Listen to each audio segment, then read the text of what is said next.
So today we are going to be starting chapter 5, which begins on page 70. And yesterday when we were reading, we learned that authors will give us a visual for us to hold in our mind that they want us to connect with something else in the book. And we call that a metaphor. And the object that Jean Dupro wanted us to connect with is she wanted us to connect the worm that Dune had collected and put inside a box with the people of Ember. And so yesterday we made a chart and we said that the worm felt trapped. It was difficult for the worm to escape, and the worm relied on Dune for food. We said that that's kind of like the people of Ember. They're trapped in the city. It's difficult for them to escape. In fact, many have tried to escape and have either died or been put in jail. And the people in Ember rely on the builders for food. Whatever the builders left for them is their food. And the box the worm is in is like the city. The box has walls. The city has kind of walls because it has darkness all the way around it. The worm is controlled inside the box. So whatever Dune puts in the box is what the worm gets. And it's the same kind of an environment for the city of Ember. Whatever the builders chose to do for the city is what the people of Ember have. So we were able to draw that connection. Today when we read, we're going to continue to compare the real world with Ember. So we're going to be making some differences in our mind. And I moved our chart that was way over here just so that we could use it a little more easily. Dina and Giovanni, you need to turn your bodies. Your feet are out on the floor out front. Move your feet, please, Giovanni. Thank you. And so we're going to use the stem. One important difference between the real world and Ember is length. And then I want you to take it a little further and tell what that makes you think. Okay, so I'll model that for you today. If you are red, you will start. If you are blue or green, you will respond to your partner. Okay? So please be open to page 70.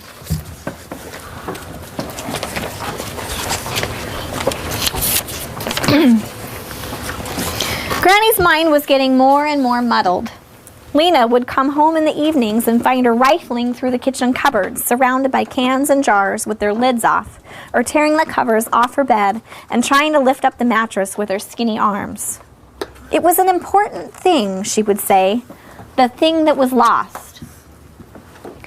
But if you don't know what it was, said Lena, how will you know when you found it? Granny didn't try to answer this question. She just flapped her hands at Lena and said, never mind, never mind, never mind, and kept on searching.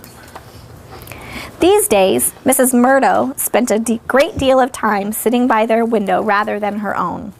She would tell Granny that she was just coming to keep her company. I don't want her to keep me company, Granny complained to Lena, and Lena said, maybe she's lonely, Granny. Granny, let her come. Remember, Mrs. Murdo is the neighbor, and Lena asked Mrs. Murdo to come and keep an eye on things because the granny is starting to get dementia, we call it, where she can't remember things that have just happened. And the granny's supposed to be taking care of Poppy, the 2-year-old. So Lena asked Mrs. Murdo to come help. Lena rather liked having Mrs. Murdo around. It was a bit like having a mother there.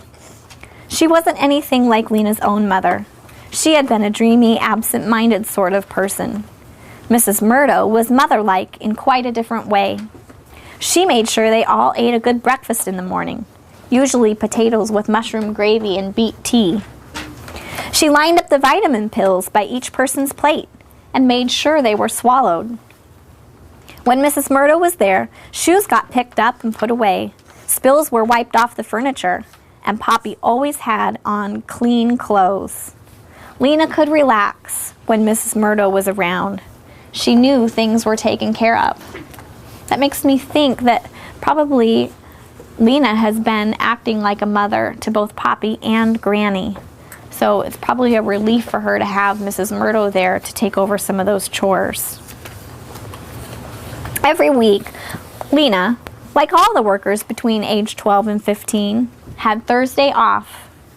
One Thursday, as she was standing in line at the Garden Square Market, hoping to get a bag of turnips for stew that night, she overheard a startling conversation between two people standing behind her. "What I wanted," said one voice, "was some paint for my front door. It hasn't been painted for years. It's gray and peeling. Horrible. I heard a store over on Night Street had some. I was hoping for blue." "Blue would be nice," said the other voice wistfully. "But when I got there," the first voice continued, "the man said he had no paint, never had.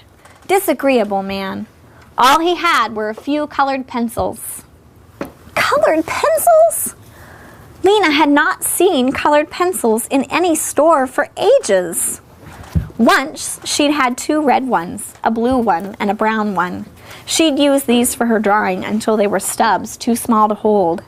Now she had only 1 plain pencil left, and it was rapidly growing shorter. So right now, I'm noticing one important difference between the real world and Ember. And that is, in the real world, we have a lot of things that we can choose from when we go to the store. I actually went looking for colored pencils not too long ago, and there were several different packages to choose from. But in Ember, they haven't even seen colored pencils in years. So this makes me think that we take some of the little things in life for granted, like pencils. She longed to have colored pencils for pictures of the imaginary city. She had a feeling it was a colorful place, though she didn't know what its colors might be. There were other things, of course, on which her money would be better spent. Granny's only coat was full of holes and coming apart at the seams, but Granny rarely went out, Lena told herself. She was either at home or in her yarn shop. She didn't really need a new coat, did she? Besides, how much could a few pencils cost?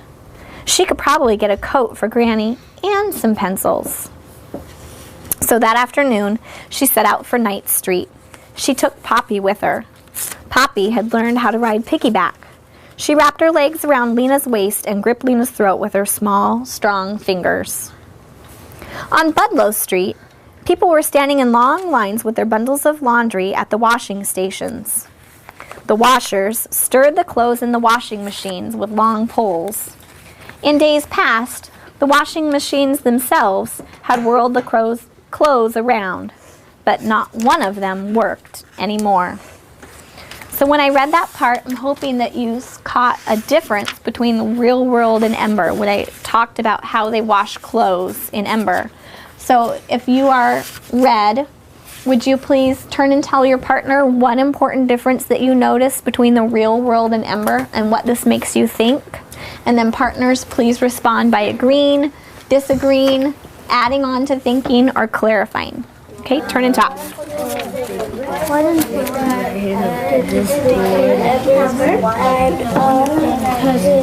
The real world is that they don't have no working washing machine, so they have to stir it. And I don't think that they need to have real ones. Okay, do you agree or disagree? What? Neither of us are red. Okay, I just read you a part about the washing machine, and both of you were here and following along. Okay, so see if you can notice a difference between the real world and Ember. Probably it's a flashlight. Mrs. Holland running out of Mrs. Holland, aren't there any like washer machines or drying machines in their home? Because apartments and homes, they have them. So in the real world, we have washing machines and dryers in our homes. In Ember, they don't. So what's that making you think? That's really different. Yeah. I have a question to ask you. What do they need the depend on the builder? I don't get it. That means whatever the builders left them, that's what they have.